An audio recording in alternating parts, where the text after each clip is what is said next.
কম হতে দেবো না, বেশি দেবো না, মধ্যম পথ। তাহলে এই মধ্যম পথটা তো সূক্ষ্ম পথ তো এটা, এই পথের মধ্যে থাকতে পারলে জান্নাত, আর এদিক ওদিক হয়ে গেলে আপনার বিনাশ, দিন গ্রহণযোগ্য হয় না, এদিক ওদিক হয়ে গেলে। এখন হলো দারুল উলুম দেওবন্দের যেটা অবদান আমাদের মধ্যে, আজকে দারুল উলুম দেওবন্দ যদি না থাকতো তাহলে মুসলমান নামের মানুষ এই দুনিয়ায় বিশেষভাবে ভারতবর্ষে থাকতো না, অবিভক্ত ভারতবর্ষে মুসলমান থাকতো না। কারণ ইংরাজি এগুলা সব বিকৃত করা শুরু করছিল। একমাত্র দারুল উলুম দেওবন্দের অবদান, যারা ইতিহাস পড়ছেন, ইতিহাস জানেন, তারা জানেন। এক কথায় যত মুসলমানের অনুষ্ঠান আছে সব দারুল উলুম দেওবন্দ থেকে হয়েছে। দারুল উলুম দেওবন্দের অবদান, এই যে জমিয়ত উলামা বলেন, আর মাদারিস, মাকাতি, যত মক্তব, মাদ্রাসা, খানকা, তাবলিগ, সব দারুল উলুম দেওবন্দের। তাইলে আজকে দেখে লাগছে দারুল উলুম দেওবন্দের সাথে, যে জন্ম দিল তারই সাথে, যে জন্ম দিছে তার সাথে। আমি এটা বুঝবারই পারি না মুসলমান কিভাবে এই কথাটা মেনে নিল। এক বাক্যে মুসলমানের বলা লাগছিল যে দারুল উলুম দেওবন্দ যারা বলে সেটাই তো মানতে হবে, এক বাক্যে বলা লাগছিল।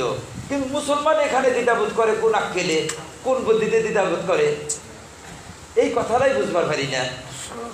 যে জন্ম দিছে সে তো তোমার জন্ম দিছে, তো তার কথা মানবা না, কার কথা তুমি মানবা? অন্য কোনো ফেরকার সাথে তো লাগে নাই, অন্য কোনো দলের সাথে লাগে নাই, কোনো ব্যক্তির সাথে তো লাগে নাই। দারুল উলুম দেওবন্দ থেকে বলছি যে না, এইরকম কথা বললো না, মেরে নজদিক এটা ছাড়ো। আর মেরে নজদিক কইতে কইতে মেলা কথা কই হালাই দিছে। কারণ আসল ভুলটা কি রকমের ভুল হয়েছে? ভুলটা হইলো যে একজন মানুষ এলপি স্কুলে, একজন মানুষ অঙ্গনবাদী, একজন শিক্ষক এলপি, সে এলপিতেই তো থাকতে হবে। সে যদি ইউনিভার্সিটিতে যায় পড়ান শুরু করে, তাহলে তার পড়ার মধ্যে ভুলমাল হবে তো। হ্যাঁ, এলপির শিক্ষক কি যায় ইউনিভার্সিটিতে পড়াবার পারবে? আর এই যে অঙ্গনবাদী টুল স্কুলের শিক্ষক, যারা এই যে 5 পাস করে নিয়ে হেরা যে ক খ পড়াইয়া ওলা 100 টিউশন পড়াইতেছে, ওদেরকে যদি ইউনিভার্সিটিতে দেওয়া যায়, কটন কলেজে দেওয়া যায়, ওরা পড়াবার পারবে? তাইলে স্তর আছে আলেমদের। মেরে নজদিক এটা কোন স্তরের আলেম জানেন কি? এই ইমাম। মেরে নজদিক বলতে পারে কে? ইমামেরা বলতে পারে, গবেষক ইমাম আবু হানিফা, ইমাম শাফি, আর সেগুলার নাগাল এইসব আলেমের কামটা, এইসব আলেম। আজকে পৃথিবীর বুকে সেই রকম কোনো আলেম পৃথিবীর বুকে নাই।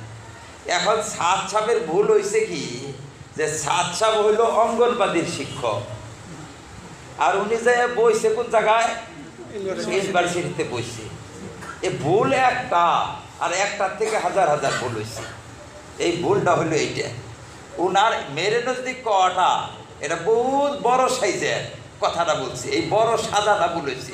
উনি ছোট হইয়া থাকলে কোনো ভুল হইতো না। খালি যদি বলতো যে আরে বড়দেরকে মানো। দারুল উলুমের ফতোয়া আসুক।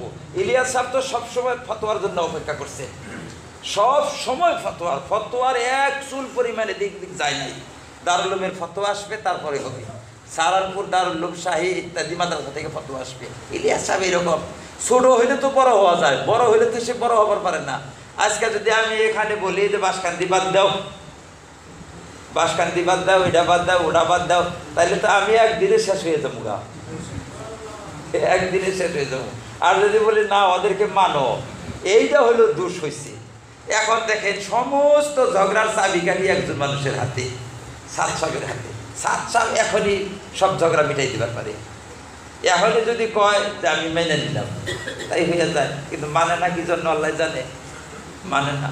সেই জন্য আমরা আশা করি এখন আমরা 10-এর তরফ থেকে যদি প্রেশার যায়, চতুর্দিক থেকে যদি প্রেশার যায় যে মানেন না হলে আমরা অনাস্থা দিব, তাহলে তো মানতে বাধ্য হবে। কিন্তু অনাস্থা দেওয়ার জন্য রাজি না। প্রেসিডেন্টরা কি বকেরা মানায়, মেম্বাররা যদি অনাস্থা দেয় তখন প্রেসিডেন্ট সোজা হয় না, সোজা হয়। কিন্তু অনাস্থায় দিতে রাজি না, বলে না আমার এমন কথাও ওরা বলে, এমন কথাও বলে, কসম খাইয়া বলে কিছুগুলা, মানে তা মুবাল্লিক, যারাকে মুবাল্লিক বলা হয়, তারা কসম খাইয়া বলছে আমাদের যদি জাহান্নামে যাওয়া লাগে সাদ সাহেবের নাকি জাহান্নামে যাব। কোনো মানুষ যদি জাহান্নামে যাবার জন্য রাজি হয়, সেই মানুষটা ইসলাম থেকে খারিজ হয়ে যায়, ইসলামে থাকে না। কেউ যদি বলে জাহান্নামে যাব, সেই মানুষটা ইসলাম থেকে খারিজ হয়ে যায় না। ওই জন্য বহুত বড় ভয়ঙ্কর কথা, এরকম কথা বলাটা ঠিক না। তো তাহলে কিছু আলোচনা হইল, এই ইনশাল্লাহ এখন জামাতের তরগিব, জামাতের তরগিবের জন্য আপনারা ইনশাল্লাহ এই যারা আলেম ওলামা আছেন, তারা যে সমস্ত ভাই মুবাল্লিগিন আছে, আপনারা জামাত তাশকিল করেন, জামাত বনেন। হয়তো আলেম করে সময় ওর অভাব, কমসে কম 24 ঘন্টার জন্য জামাত বাইর করেন।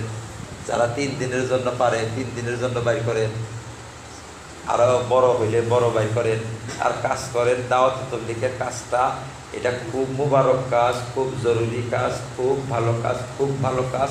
কাজ এটা হওয়া দরকার, বাড়ি বাড়ি, ঘর ঘর, অঞ্চলে অঞ্চলে, গ্রামে গ্রামে, সব জায়গায় হওয়া দরকার। কাজ খারাপ না, কাজ ভালো, এটা বহুত ভালো কাজ।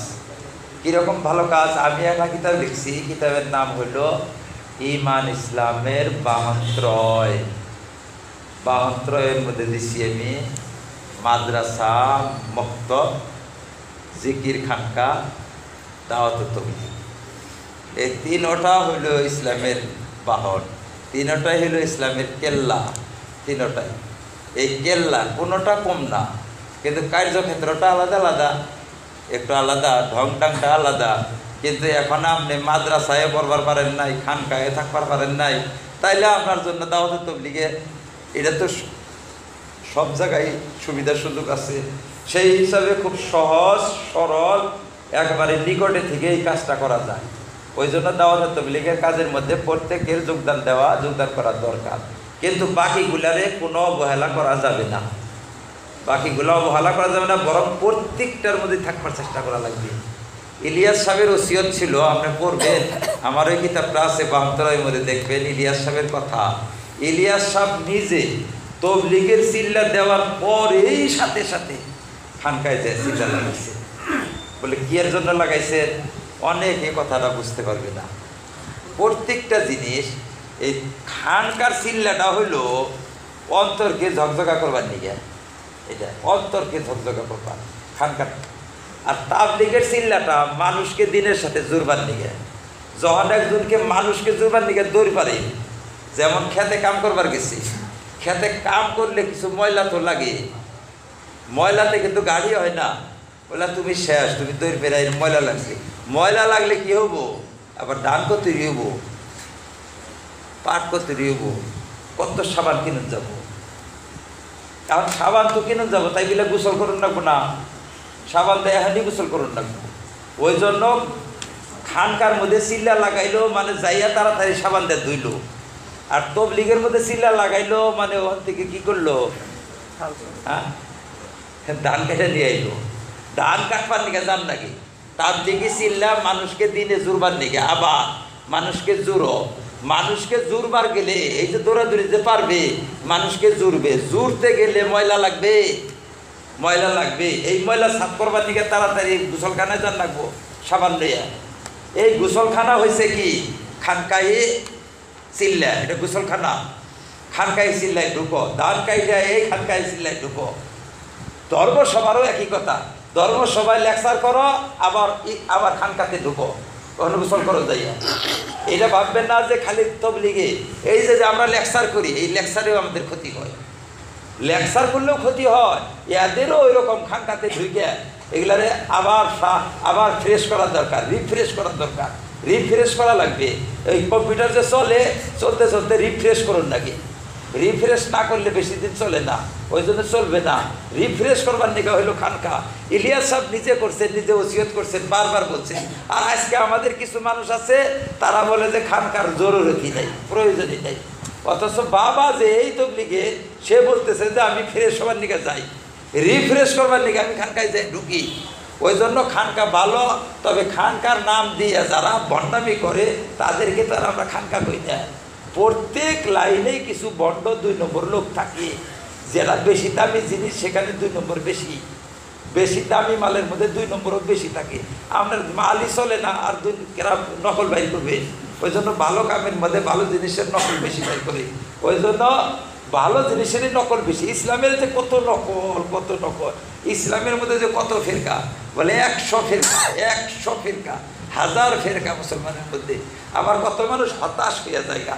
আমি সেদিন গেছিলাম একটা ওই যে গাইবান্ধা, এখন আমাকে একজনে বললো, যে হুজুর ইসলামের এই ফেরকাবাজি দেখে এখন আমার এই সিদ্ধান্ত হয়েছে যে ও সিরে আমার মরণ রাখবো, অল্প দিনের মধ্যে মরা ছাড়া আর কিছু না। আমি বললাম যে আপনি আর ঠিক সিদ্ধান্ত নিচ্ছেন, আপনার সিদ্ধান্ত খুব ভালো হয়েছে, আপনি মরুনই রাখবো, আপনি তাড়াতাড়ি মরে যান গা, তাড়াতাড়ি আপনি মরে যান গা, না মরলে উপায় নাই। কারণ আপনার যদি বুকে বল নাই, বুকে যদি সাহস নাই, সৎ সাহস যদি নাই, তাহলে মরাই ভালো, আপনি মরে যান গা, মরা ছাড়া কোনো গতি নাই। আর যদি বুকে সৎ সাহস আছে, খেলাইই তো জান রাখবো, পারইয়া খেলাই তো জান রাখবো। হাই রে, এই যে ফুটবলের নিগে এই যে প্লেয়ার গুলা খারাই করতেছে, এই যে প্লেয়ার এটা দেখেই মানে কয় যাই মরে যাবো, আপনার আউট হয়ে ভালো, আউট হয়ে আপনার জান গাছে বাইতে যে হেরে চৌকির তলে উইয়া, চৌকির তলে যে বেড়াটা চাইলে মরে বন্ধ করে ওর থেকে নাড়াইতে পিঠের গান, এখানে নাম নেই, মরাই ভালো আপনি। আর বুকে যদি সাহস আছে, এই উত্তাল তরঙ্গ নদীর মধ্যে নাও দিয়া হেরা, নাও বাইয়াও যাই হেরা কিনারায় চাপাই দেন রাখবো, তখন আপনি বিশ্ব বড়া পেয়ে যাবেন গা। আসেই তো, থাকবেই তো, হাজার হাজার দল থাকবে, এরই ভিতর দিয়া প্রতিযোগিতা কইরা নিজে বিশ্ব বড়া অর্জন করুন রাখবো, গোল দেন রাখবো, এই গোলের ব্যবস্থা করুন রাখবো। এইটাই তো হলো এই প্রতিযোগিতা, তো এইটাই। বাতিল ফেরকা না থাকলে তো প্রতিযোগিতাই হইতো না, এইটাই তো প্রতিযোগিতা, এই যে শুরু হয়েছে এটা প্রতিযোগিতা। প্রতিপক্ষ না থাকলে কার লগে আপনি খেলাবেন, কার লগে?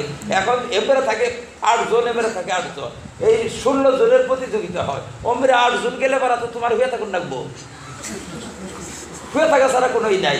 আজকে আলেম ওলামাদের কোনো কামই থাকতো না, কাম থাকতো কি? কামই থাকতো না কোনো। এই যে কি কাম বাজাই দিছে, এটা কাম কেরা বাজায়? আল্লাহ বাজাই দিছে কাম। এই তো শুরু হয়ে গেছে গা। কারিমকাল্লিদ না থাকলে কিতাব কেরা দেখতো? বেরিলি না থাকলে কেরা এগুলা কাটতো? হ্যাঁ, কাদিয়ানি না থাকলে কেরা এগুলা কিতাব কাটতো, ঘাটাঘাটি করতো? শিয়া না থাকলে কে কিতাব ঘাটাঘাটি করতো? আজকে সাত সাপ না খারা হইলে এই সমস্ত লেকচার কেরা হতো? কেউ হতো না, করতো না। সাত সাপ তো খুরা, এইরকম সাত তো মাঝে মাঝে না বাইরে তো আলসি হয়ে যাবো গা, শরীরে শরীরে আলসি হয়ে যাবো গা। ওই জন্য এটা হলো আলসি বাগবার লেগে এগুলা আল্লাহ কাম বাইর করে দেয়। কাজেই বড় কথা না, এগুলা থাকবো, এরই ভেতর দিয়ে যুদ্ধ কইরা, মোকাবেলা কইরা, প্রতিযোগিতা কইরা নাও পার করে দেন, গোল দেন না এর ভিতর দিয়ে। এইটা ওই জন্য আমি ওনারে বললাম যে আপনি মরে যান কাছে, আপনি থাকেন না জানি, আপনি মরে যান গা। তারপরে আবার আমারে কয় হুজুর বাঁচবার উপায় কি? এত ফেরকা দেখি বলেন যে মরা বাঁচার উপায়, বাঁচার উপায় তাড়াতাড়ি মরে যাওয়া। আপনার সিদ্ধান্ত ঠিকই আছে। তার মানে ও কি, ওর যেটা মোটিভটা এই ধরনের, ওকে বাঁচায় যে সমস্ত নোংরামি কাজ আপনি করেন, আপনারাই এক মুফতি ফতোয়া দেন, কারণ রাখবো, আর এক মুফতি দেন, কারণ রাখবো না। আপনারাই ফতোয়া দেন, মাজারে জান রাখবো, আরেকজনে কোন জান রাখবো না। আপনারা কি আরম্ভ করছেন? এটা দেখে এখন আমার মরাই ভালো। আমি বলতে হ্যাঁ মরাই ভালো। আরে পাগল, এত খালি পাগল, সবেরই মুফতি মনে করে বই রয়েছ।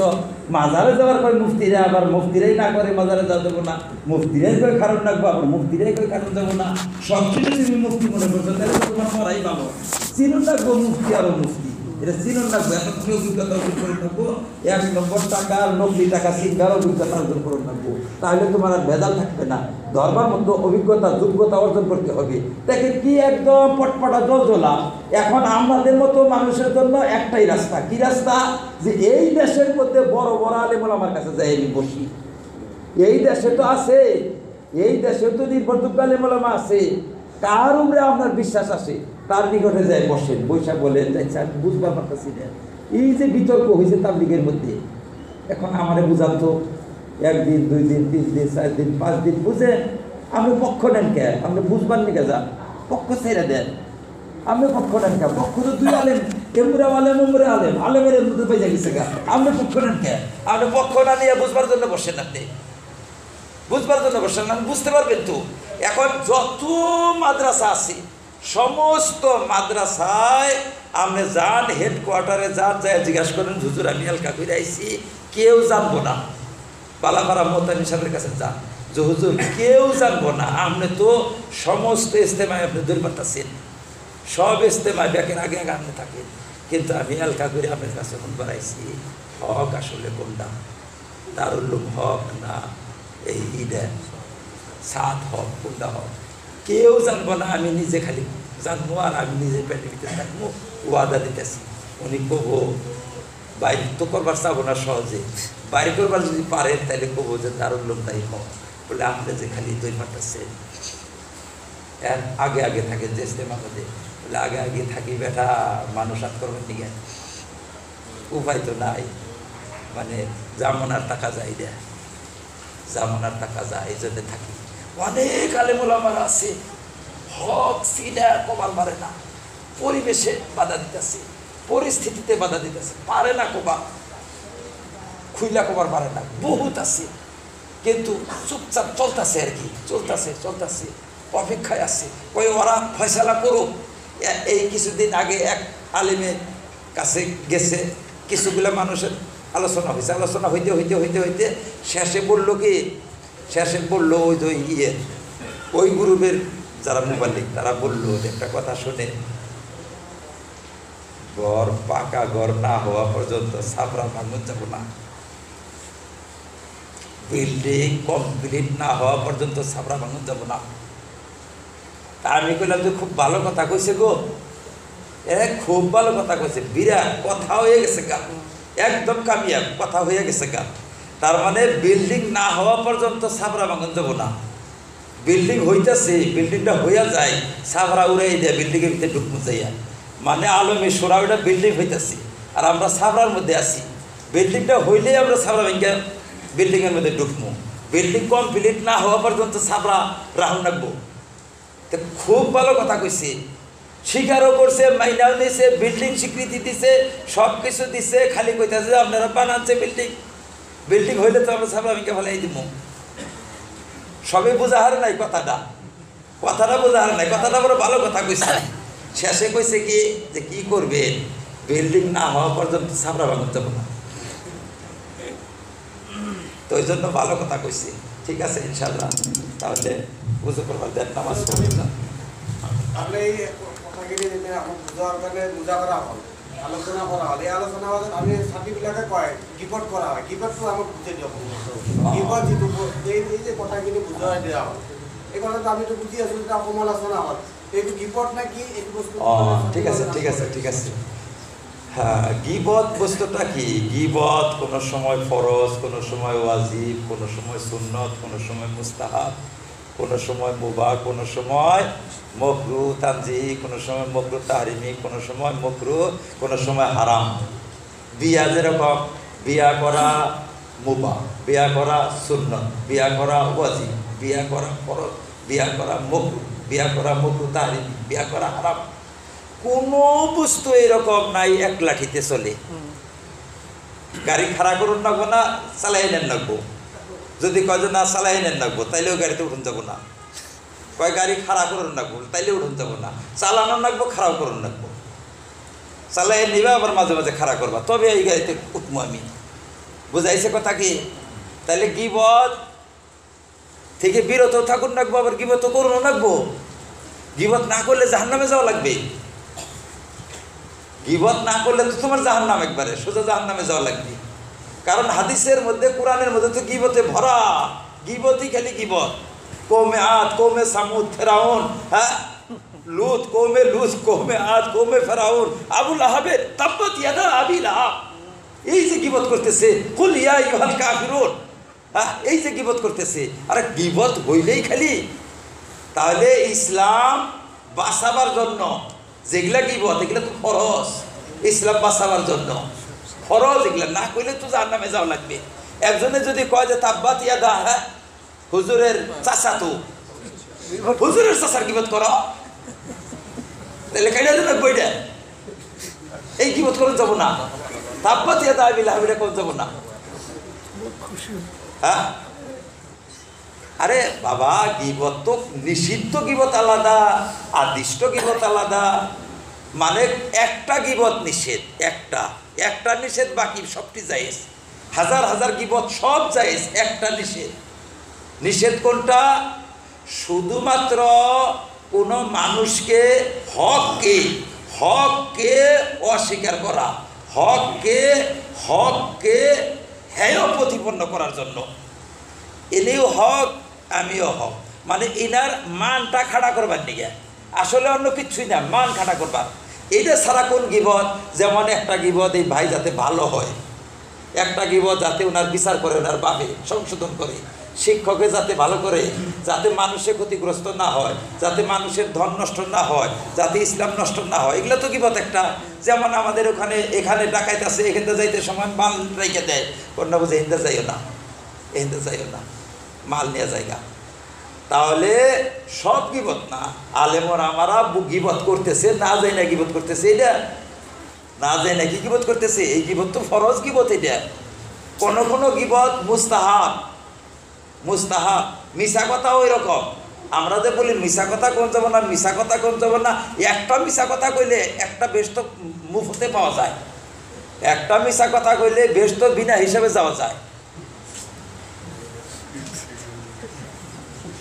কারণ সিরাতে মুস্তাকিম যে মিশা কথা ছাড়লেও তো তুমি গুনাহগার হবা, মিশা কথা কইলেও তো গুনাহগার হবা, সিরাতে মুস্তাকিমে থাকা লাগবে। হযরতে রাসূল আকরাম সাল্লাল্লাহু আলাইহি ওয়াসাল্লাম একটা ঘোড়া দামাদামি করছেন। হুজুর ঘরে থেকে বাইরে হয়েছেন, বেড়াইতে একটু বাইরে হয়েছেন, ঘরের থেকে একটু বাইরে গেছেন। এমন সময় একজনে একটা ঘোড়া নেওয়া যায় না, উঠ নেওয়া যায়, এরকম একটা ঘোড়া বা উঠ এরকম নেওয়া যায়। তো হুজুর সাল্লাল্লাহু আলাইহি ওয়াসাল্লাম বলছে, এটা কোথায় নেওয়া যাও? বলে এটা বিক্রি করবো। বলে কত দাম চাইছো? বলে 300 টাকা। বলে 300 টাকা আমি দেও। বলে ঠিক আছে দেন। টাকা তো সাথে নাই, চলো যাই, বাড়ির থেকে টাকা দেই। আসলো, আস্তে আস্তে ওনার মনের মধ্যে কী বা খেললো, উনি দিবে না, আবার উল্টা বিচার দায়ের করবে, উল্টা বিচারও দায়ের করবে। উনি আসার পরে এখন উনি আস্তে আস্তে যাইতেছে, কয় তাহলে খারান আপনি, আমি পয়সা নিয়ে আই। বলে কি কন আপনি? কয় খারান, আমি পয়সা নিয়ে, কে পয়সা নিয়ে আহেন? বলে উঠ না আপনার কাছ থেকে কিনলাম। বলে আমার কাছ থেকে উঠ কিনলেন? আপনার বাড়ির সামনে দেখি গেতাছি, দেখি এত বড় অপমান। হ্যাঁ, এটা আমার বিচার লাগে, আশপাশের মানুষের কাছে বিচার দায়ের করে দিলে আপনারা বিচার করবেন। এটা কেন আগো বাড়ির সামনে দেয় উঠ নিয়ে গেতাছি, আর কয়টা উঠ কিনছি আমি। এটা দেখেন তো কত চালবাদ ছিল কাফেররা, এখন এই বিচার দায়ের করে, বিচার লাগে। এটা আমার এখন উঠ কিনছে করে কয়, সাক্ষী দেন না, কার সামনে কিনলো, কত টাকা কার সামনে কিনছে? উনি কইতাছে কিনছি। হুজুরের তো সাক্ষী আর কেউ নাই, সাক্ষী হুজুর কোন থেকে দিব?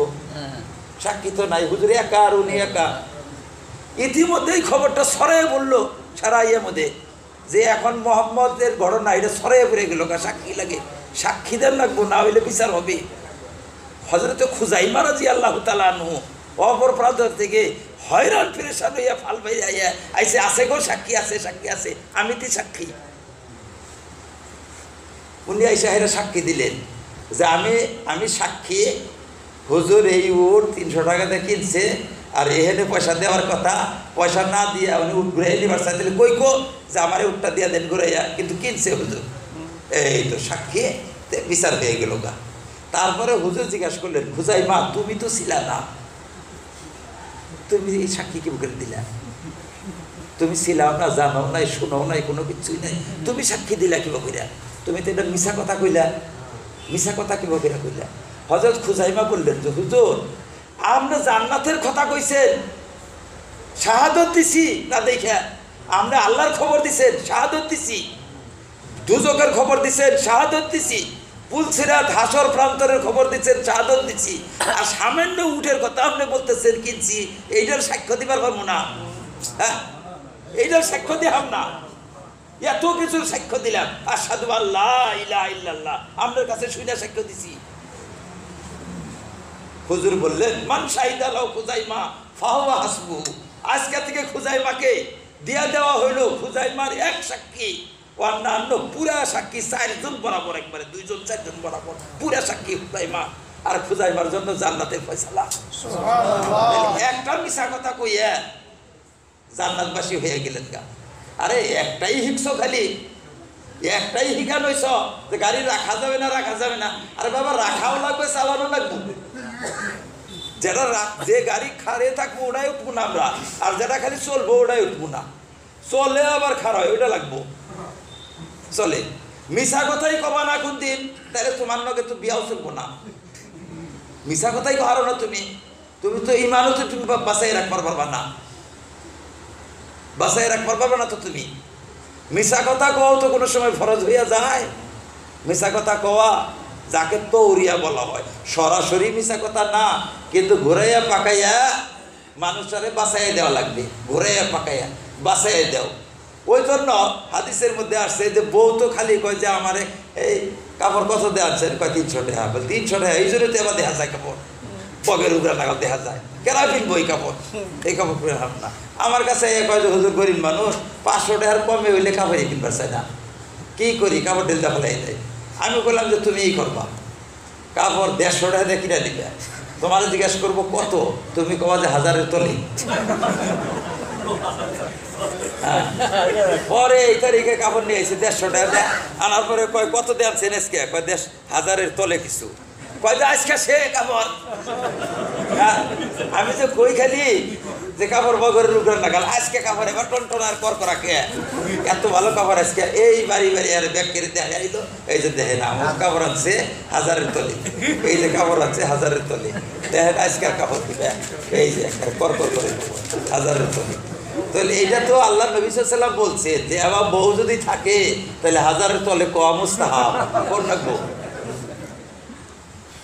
তো কাজে এই যে কয় যে এক চাটিয়া হয় না, এক চাটিয়া হয় না। ডাইন বাও দেখা প্রত্যেক জায়গার মধ্যে, প্রত্যেক ক্ষেত্রের মধ্যে ইসলামে সিরাতে মুস্তাকিম অবলম্বন করতে হবে, সিরাতে মুস্তাকিমে চলতে হবে, সহি রাস্তায় চলতে হবে। এখন একটা কথা, যেরকম একজন মানুষকে দৌড়াইয়া নিয়ে তার জান মারবে, তারে মাইরা ফেলাই দিবে। এখন না আপনার একটু কথায় এদিক সামান্য একটুকে তৌরিয়া করলে মানুষটার জান বাইসা যায়। এরকম যেরকম হযরত ইব্রাহিম আলাইহিস সালাম বলছিলেন যে বড় করছে, বড় করছে বাংসে কেরা, এই সব খোদা করে এবং চুরমার করছে কেরা, কয়েক বড়টাই করছে। আর বড়টার গলায় আবার উঠে দিচ্ছে, কুড়ালে বাজাই দিচ্ছে, তাহলে বড়টাই করছে।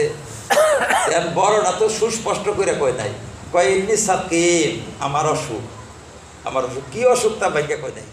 কাজেই এই যে এক চাটিয়া কথা না, কথাটা এক চাটিয়া না, মানে সিরাতে মুস্তাকিম, এদিক সেদিক চিন্তা ভাবনা কইরা ইসলামে চলার অনুমোদন দিচ্ছেন। কাজেই গীবত বস্তুটা আমাদের বুঝতে হবে। গীবত যদি ভালো নিয়তে হয় তাহলে ভালো, আর খারাপ নিয়তে হইলে ওইটা খারাপ। ভালো নিয়ত কোনটা? সংশোধনের জন্য, মানুষকে ক্ষতির থেকে বাঁচাবার জন্য, দিন বাঁচাবার জন্য, ইমান বাঁচাবার জন্য, বা লোকটার সংশোধনের জন্য, এগুলা গীবত। যদিও গীবত বাহ্যিক দৃষ্টিতে এটা গীবত না, আর যদি গীবত বলো এটা গীবত। কিবা গীবত? এটা কোন না গীবত জরুরি, কোন না বইটা গীবত। গীবত না কইলে আজকে আবুল আলম মজুদের গীবত করবা না, হ্যাঁ, কাদিয়ানির গীবত করবা না, বেরেলির গীবত করবা না, কেরি গীবত করবা না। দিন ইসলামকে বুকেরা পাবো মানুষে, দিন ইসলামকে চিনায় বের করে দেবো তাইলে। ওই জন্য এটা গীবত না। গীবত হারাম কোনটা? শুধুমাত্র মানুষের মান গাড়াবার লেগে, যেরকম প্রতিযোগিতা চলতেছে, ইনার মানকে বুকেরা গাড়ে বাজারে, আমার মানটা যেন উঠে ওনারটা যেন তল মিহি যায়, এই গীবতটা না যায় এবং হারাম। আল্লাহ পাক আমাদেরকে প্রত্যেকটা কথা বুঝবার তৌফিক দান করে। আপনার সাথে পরামর্শ করে দেন। আমার মধ্যে ভাই হয়েছে, এটা ইনশাআল্লাহ আজান হবে, আজান হবে